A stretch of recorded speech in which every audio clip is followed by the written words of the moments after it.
Hi everyone, welcome to the Classroom Café, where it's all about brewing the conversation with fellow educators. This special presentation is brought to you by the United Federation of Teachers and the union's Member Assistance Program. Thank you for joining us today. We hope this podcast inspires you, nourishes you, and motivates you. Now, let's get started. Hi everyone, I'm Janice Acosta, social worker and substance use liaison for the UFT's Member Assistance Program. On today's episode of the Classroom Café podcast, we have the honor of speaking with Jessica Lahey. She's an educator who writes about parenting, child welfare, and education for the Washington Post, New York Times, and The Atlantic. She is also the author of 2 New York Times best-selling books, The Gift of Failure, How the Best Parents Learn to Let Go So Their Children Can Succeed, and her other book, The Addiction Inoculation, Raising Healthy Kids in a Culture of Dependence. And that's what we're going to be talking with her about today. Jessica tours the country speaking to parents, educators, school administrators, coaches, pastors, and community leaders about the science of learning, motivation, engagement, and substance use prevention. Hi, Jessica. Thank you so much for being with us today. Thank you so much for having me. This is such an honor. It's an honor that you can be here with us. We're here to talk about your book, The Addiction Inoculation. It's a really raw and real look at addiction among kids. However, it's also a really personal story. You share a lot about yourself and what you've been through. Tell us a little bit about what our listeners can expect from reading your book. My hope for this book is that it's there's so much about, what the risk factors are for substance use that can make us feel really guilty as parents, especially things like, adverse childhood experiences and divorce and separation and genetics. Oh my gosh, the guilt I was feeling over, the heightened risk factor for my own kids. And, I came at this as a parent, I came at this as a teacher. There's so much guilt and, and shame and regret and all of that stuff. And so my hope is that this book does not trigger those things for people. The reason so much of my own story and the story of 2 other people, Brian and Georgia, excuse me. And I have to give a shout out to Brian and Georgia for being so honest and forthright with their stories. They're now adults, but their stories took place when they were children. My hope with this book is that it's empowering, that we view this as information as power. Here's what we know works. Here's what we know doesn't work. Here are the myths that many of us have fallen, totally have thrown, all of our lot into some of these parenting myths around substances that I'm happy to go into that don't work and actually increase kids' risks of substance abuse. So I wanted to, at every turn, make parents feel like, okay, this is helpful information. I don't feel bad about this. I feel like this is something that I can use going forward in order to make my, to make the preventions I heap on my kids and my students as specific as possible. Yeah, and I think that's what readers find most riveting about your book is that you have some stories. You have your story, the story of Brian, the story of Georgia, and then there's also some descriptive information as well, right? There's takeaways that listeners and readers can really utilize in order to help students, help youth in their everyday life. Yeah, the school stuff, for me, the intersection of memoir and research-based nonfiction is just my happy place. I love.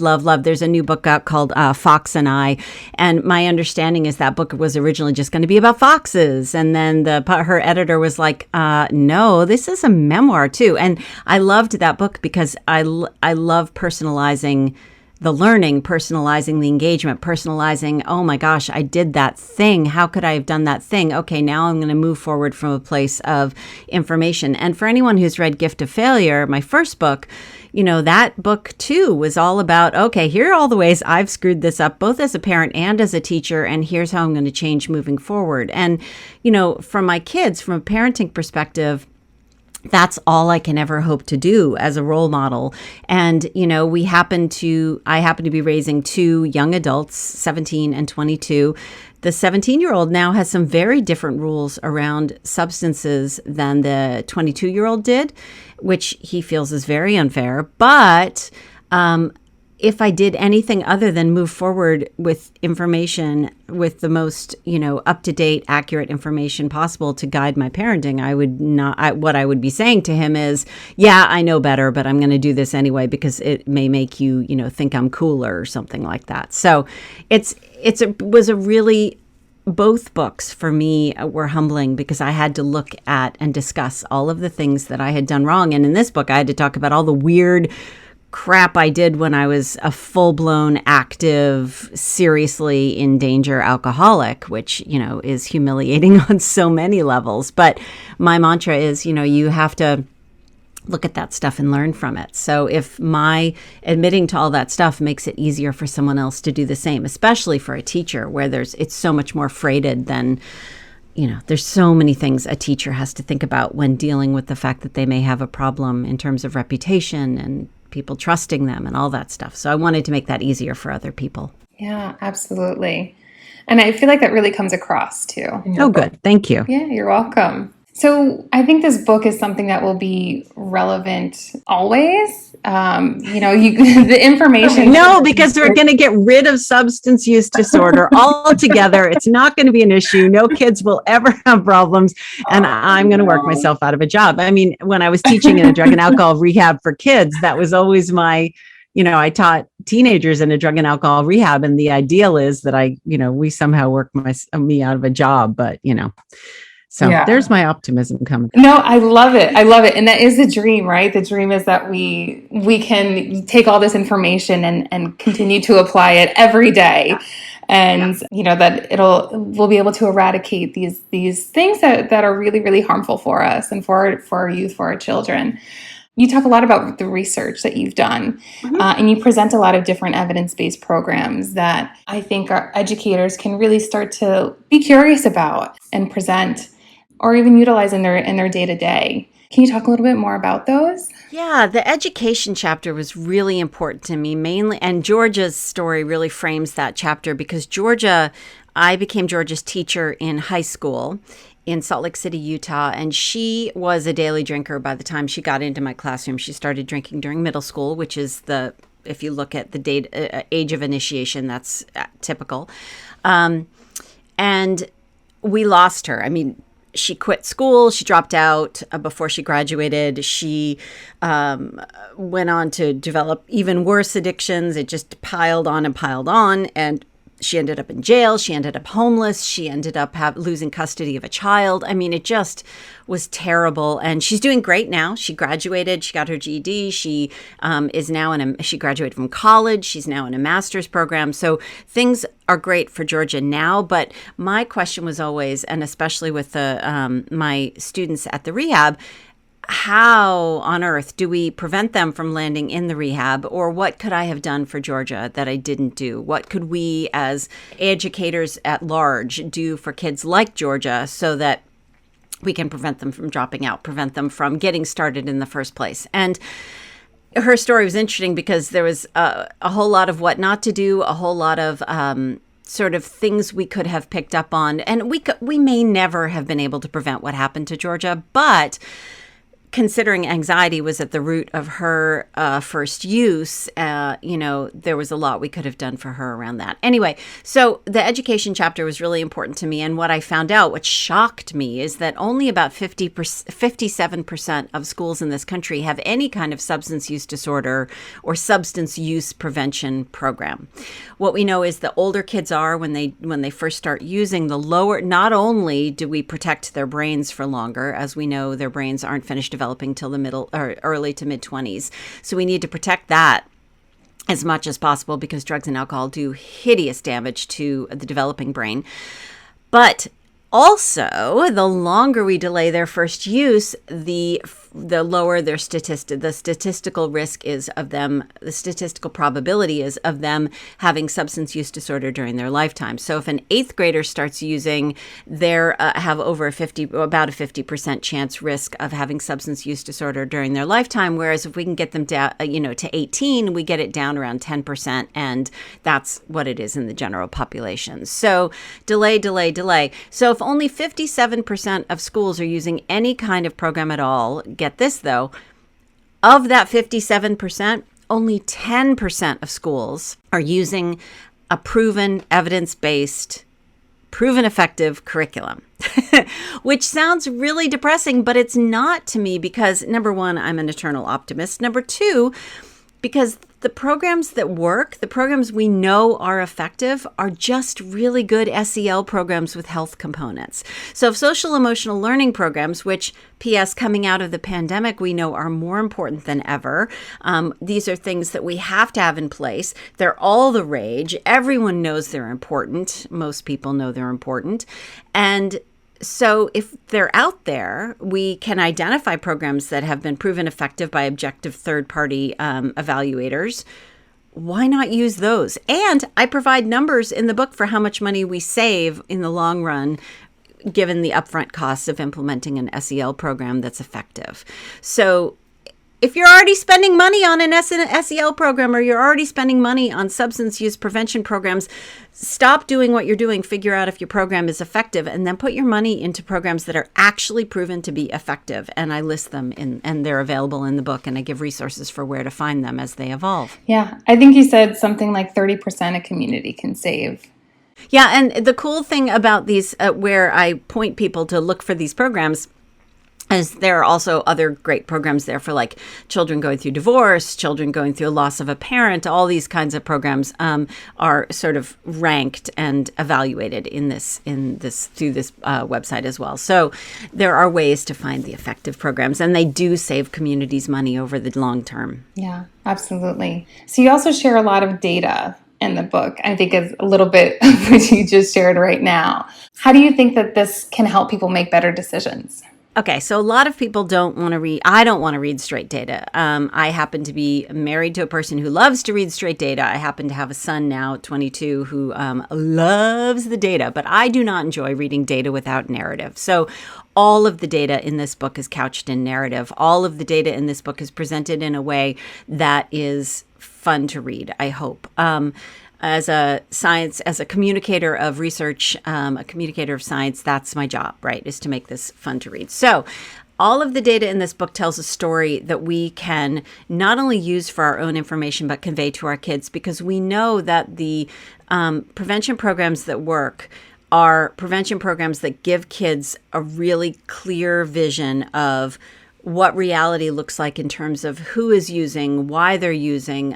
The most stunning, for me anyway, the most stunning numbers are around colleges. I almost didn't write a chapter about college because before I started, I was like, well, why bother, right? Animal House, everyone drinks in college. That is so far from the truth. Really, only like just over half, around 60% of students in college drink ever during their entire experience in college.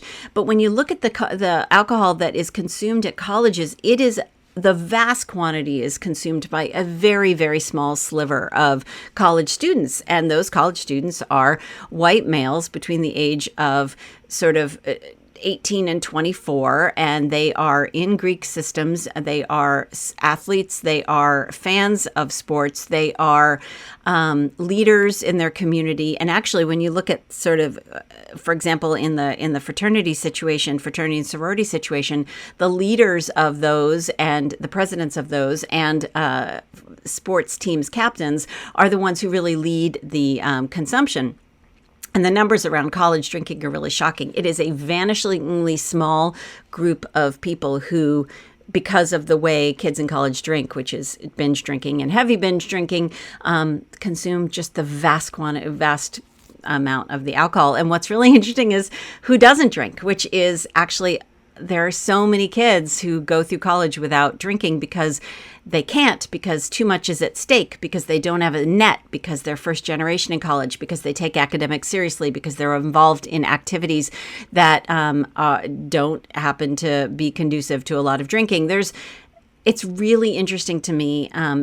So when we hear kids say, well, but everybody's doing it, if you have an 8th grader who, says someone offers them a drink and they say, no, thanks, I don't want to. And another kid is like, oh, well, it's no big deal. Everybody does it. And your 8th grader knows that only 24% of kids admit to having had a sip of alcohol by the time they're out of 8th grade. That's powerful information. So the information is there because we as a culture, we as humans tend to overestimate other people's investment in drinking and alcohol in the culture. It has a name. It's called pluralistic ignorance. And when we overestimate, if we're male, we tend to adapt our drinking to meet our overestimation of the culture's investment in alcohol. And if we are female, we tend to, if we don't want to drink, disconnect from the drinking society and sort of isolate. And both of those are kind of bad, and I want parents to understand that one of the reasons that kids go ahead and start using is that they have a flawed understanding of just how pervasive substance use is in their community and in their age group. And so the more information we have, the better. Kids know when we say things like, alcohol is bad. Well, that doesn't make any sense. Why is alcohol so powerful in our society, and why, is it everywhere? Why are we being so? When we say things like that are disingenuous and incomplete, kids know that, and so the evidence shows that when we give kids sort of the full information with lots of information on both sides of the coin, why it's bad, why some people use, that it is more likely to be effective. So that's why we need data. We need the clear, we need the whole picture. Yeah. I think you called it, what is it called? Plural? I never heard this term before, but it's pluralistic ignorance. It's fascinating. The research came out of the research around alcohol came out of Princeton, and I had no idea. It turns out that the only gathering that drinks more alcohol, the only event that drinks more alcohol per capita than the Princeton reunions is the Indy 500. I had no idea. And so when Princeton did this sort of toothless measure to sort of get their arms around that, they took kegs away, which, whatever, it's symbolic. But they did some research around like who cares, who really cared, who cared enough to try to, protest that. And it turns out that when they talked to individuals didn't care that much about the keg ban, whereas they also said that, well, I don't care that much, but everybody else is livid. And when you ask kids to estimate how much their friends drink, and we do this as adults too, we'll tend to overestimate how much our friends drink. But that perception drives reality. It drives the number of sober events that are held at college. Why would you hold a non-alcoholic event at a college or even give non-alcoholic offerings if you don't think anyone wants to not drink? So those perceptions around how many people drink and really drive our moving forward, our reality around what we offer people and the kind of prevention that we give people. Absolutely.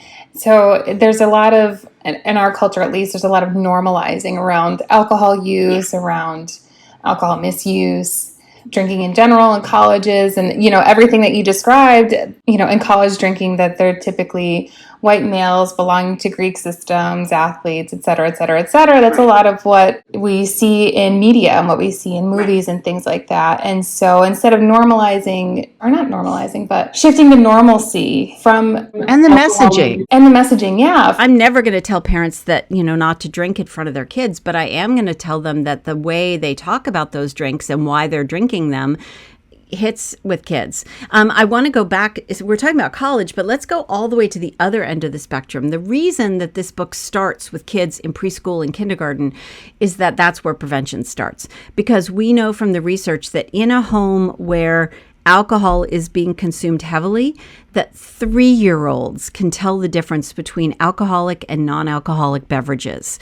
So when we start talking about the realities of drinking, why we're drinking, things that we think we're hiding from kids, we're just not. And so when people say to me, it was so funny, I've been, really talking to a lot of schools about coming and doing presentations at those schools. And a lot of elementary and middle schools have said, oh, well, I'll forward this on to the high school because that would be a great fit. And I'm like, no, stop. Do not forward this on, because the majority of the early work we do in elementary and the middle grades And frankly, if you're waiting till middle school, you're waiting too long, because middle school is the age of the highest risk for initiation. And we know that transitions are periods of highest risk for initiating, and the period between elementary school and middle school and the period between middle school and high school are two big transitional periods that are really high risk for kids. So if we're waiting till middle school, it's too late. And if I send you a copy of The Gift of Failure because you're of the Addiction Inoculation because you're a principal or a superintendent, do not overlook your elementary schools. And so the advice in the book, including scripts about how to talk to kids, we're not talking to elementary school kindergartners about crystal methamphetamine, but we are talking to them about, why this prescription bottle has mommy's name on it and not the kid's name on it. And what if the kid had the same illness? Can I just give you the medicine that's in my medicine bottle? Well, why or why not? And why is it so important to not take medicines that have other people's names on them? Because the vast majority of parents know that the first place kids get prescription opioids is from someone's medicine cabinet, and yet only 10% of parents are talking about this. And just recently, I was in a county in Tennessee speaking to a school, and there, the age of initiation for prescription opioids was lower than the age of initiation for alcohol. It was 13.5 for prescription opioids and 13.7 for alcohol. So what's happening in that county is that kids are getting their hands on heavy-duty prescription medications that they're abusing. They're taking off-label. They're misusing. We're supposed to use the term. They're misusing those drugs, or even earlier than they're misusing alcohol. So yeah, it's something that we need to start talking about very early. And that's why there are scripts in there, because I think these are scary conversations, and these are conversations that we're not used to thinking about for very young children. Absolutely.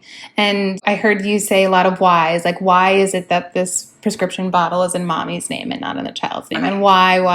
And these are a lot of questions that children typically ask. And so it's great that there's a script right in your book that parents can actually turn to when they do get the why.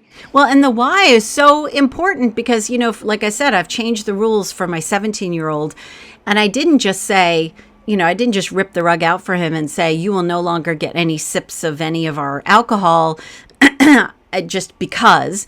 I said, because I did this research, I found out that that parents that have a clear and consistent message of no, not until it's legal for you, which frankly, legality is one thing, but what I really care about is brain development, getting kids to the point where their brains have had a chance to really do what they need to do without the interference of the added chemicals that substances bring to their brains, and also that it lowers your overall risk of substance use disorder during your lifetime. And look, sweetie, you come into this world with a 50 to 60% increased risk of substance use disorder because you were born to me and your father, and we both have substance use disorder in our family history.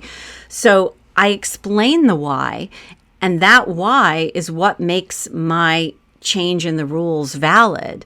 And even with little kids, as we know, but why is one of the best, most challenging questions that kids ask. And so I wanted to offer as much ammunition as possible for the but why questions. Yeah, because they will come. They will come, the but whys. Yep.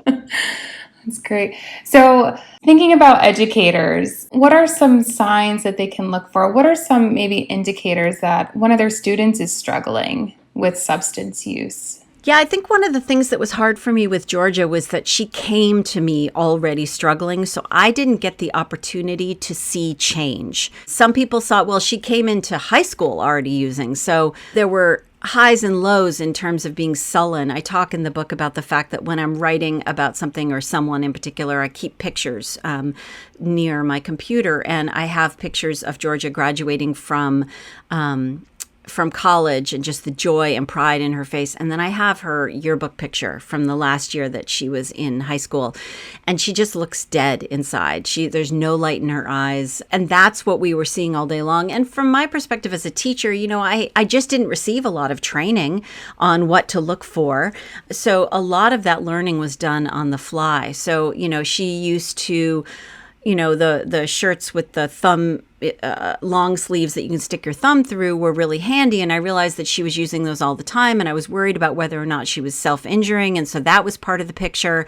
But change is the biggest, change is for better or for worse. And actually, I was talking with parents about this just recently, actually in Tennessee, because, when a kid stops sleeping, stops eating, changes their sleeping hours, changes their grades fall, their grades go up suddenly, any change. And I say go up suddenly because, if you've have a kid that's been down in the dumps and really sort of dead inside like Georgia was and dealing with depression or whatever that thing is, and then suddenly is elated all the time, my temptation as a parent is to not look a gift horse in the mouth, but that is a change too. And, drugs and alcohol are often used as a way to mask and I hate the term self-medicate, but, it's out there floating around, so I'll use it, to self-medicate whatever it is we don't want to feel. And for Georgia, she didn't want to feel anxious, and so she drank.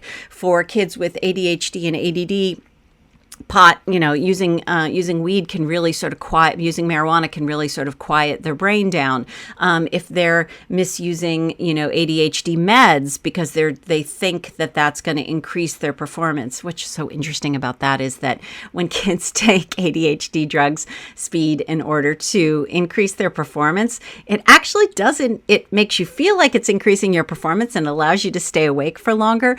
But when you look at the research, it doesn't actually increase your mental acuity and therefore your performance. It feels like it. It feels like you're a lot sharper, but actually it doesn't increase your overall performance. But I digress. So change is the very first thing, obviously, as a teacher that I would look for. And, I think as teachers, we're pretty good at noticing change because we need to know why our students are engaging or not engaging, and whether that's because they're suddenly drinking or because their guinea pig died last night. Those things are important for us to understand in terms of giving kids either the leeway they need on a day when they're not going to be able to engage, or doing what, and I talk about this, pediatricians being incredible allies and school nurses being incredible allies, because pediatricians in particular are really experienced. A lot of them use these screening tools now. This one in particular I talk about called SBIRT, which is screening, brief intervention, referral to treatment.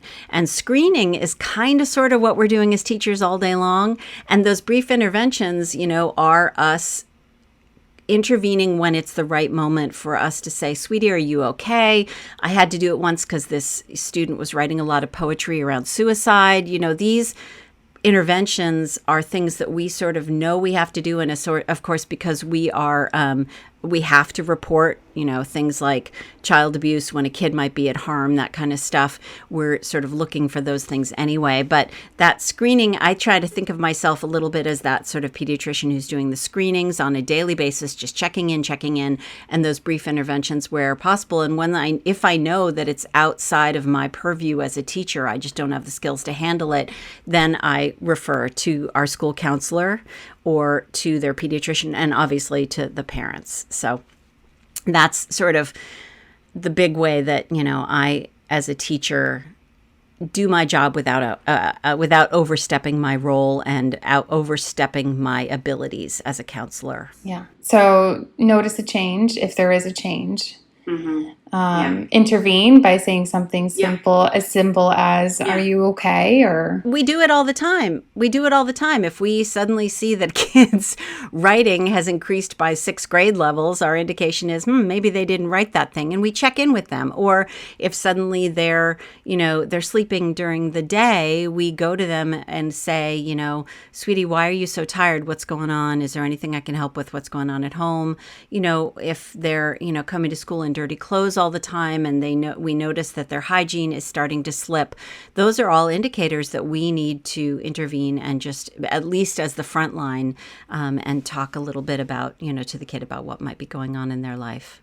Yeah. And you said referral to treatment, which in this case would be, you said a school nurse, pediatrician, counselor, school social worker. Right. And it's not my job to decide whether or not a kid, as a teacher, it's not my job to decide whether or not a kid needs to go off to rehab.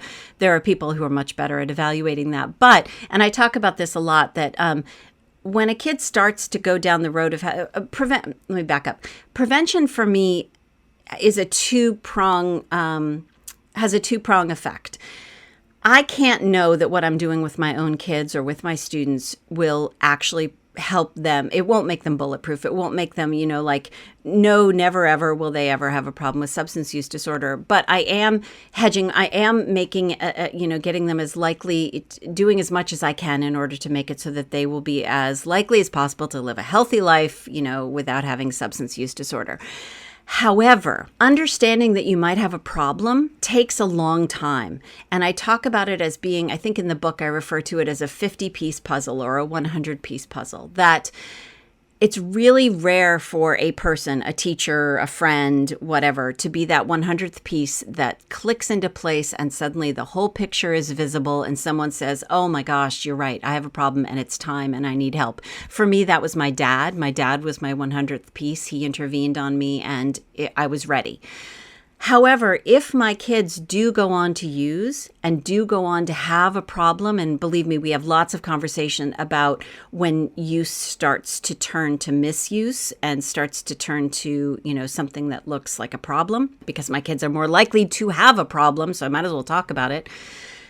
I hope that if my kids do decide to use, that they will be starting with piece 35 in place or piece 50 in place, so that, if they do start to have a problem, it's a shorter distance to a shorter road to piece 100 falling into place, because prevention also acts as information that can help get them to the place they need to be to admit that they have an issue if they do develop an issue. So, prevention is about preventing it from happening in the first place, but it's also a lot of ammunition when it comes to realizing that you have a problem. Mm-hmm. Giving them the tools and the education they need to be halfway there, hopefully. To recognize the issues. And I think given the fact that it took me a long time to get there and I had a lot of information, I can't help but think it could have taken me a lot longer to get there if I hadn't known what I knew growing up with an alcoholic parent and, having been a peer alcohol and drug counselor in college and having sort of been someone who was really interested in, I tried to give myself a lot of armor against substance use disorder, and yet it got me anyway. I think we can do a lot of talking about prevention, but, I had a lot of things in place and I still fell victim to it in my late 30s and early 40s. So, and I didn't get sober until I was 43. So. Yeah. You talk a lot about your story and the addiction inoculation. You're sharing a little bit now. Do you care to share a bit more? Sure. Yeah. So my timeline is that I was raised by an alcoholic parent, and one of my parents was also raised by an alcoholic parent, and my husband comes from a family with a lot of addiction and substance abuse in it. So when we got together, we became a couple with genetics, to have kids with substance use disorder. I started drinking. My first drinks were like most people's, I think in middle school. I didn't particularly like it. I was scared to death of it because I was so traumatized by having grown up with an alcoholic parent that I was really scared of it. So I stayed away. And then I did peer drug and alcohol counseling in college. I was that irritating person who came to would go into the dorm after into the frat after the frat guys got in trouble for, having kegs or whatever. And I would lecture and blah. I was that horrible person. I like to think maybe I did some good, but who knows? And then it just snuck up on me, frankly, in my 30s, having a glass of wine while I was making dinner turned into needing more than one, which turned into, oh my gosh, I won't have enough for my husband when he gets home. And so how do I make sure I have enough? Oh, I'll buy two and then I'll hide one and then I'll drink one before he gets home. And then it just, it got worse and worse and worse. And I was very fortunate in that as a teacher, I did not ever drink during the day, like at school. Ever. But that was just about to happen. I was one of those in 12-step, we talk about these sort of not yet drunks where I was very fortunate. I didn't have a DUI. I didn't drink during the day at school. I don't think I ever graded papers while I was drunk. None of those things, but it was just about to happen. And also my husband and I had talked about the fact that because I had grown up and he had grown up with, abuse, substance abuse, that was not something we would ever expose our kids to. And so we would divorce if one of the other, started to have a problem and couldn't get their arms around it and get help. So I knew that was all coming. And so for me, when my dad, I went to my mom's birthday party on June 7th, 2013, actually right after I'd sold Gift of Failure. So there was a lot on the line professionally for me too. And I got so drunk, I blacked out. And I have no idea what happened. I know a little of what happened because people told me, and it wasn't pretty. And my dad the next morning essentially came in and said, I know what an alcoholic looks like, and you are an alcoholic, and it's time for you to get help. And he was right, and I was ready, and I did. So I've been sober since the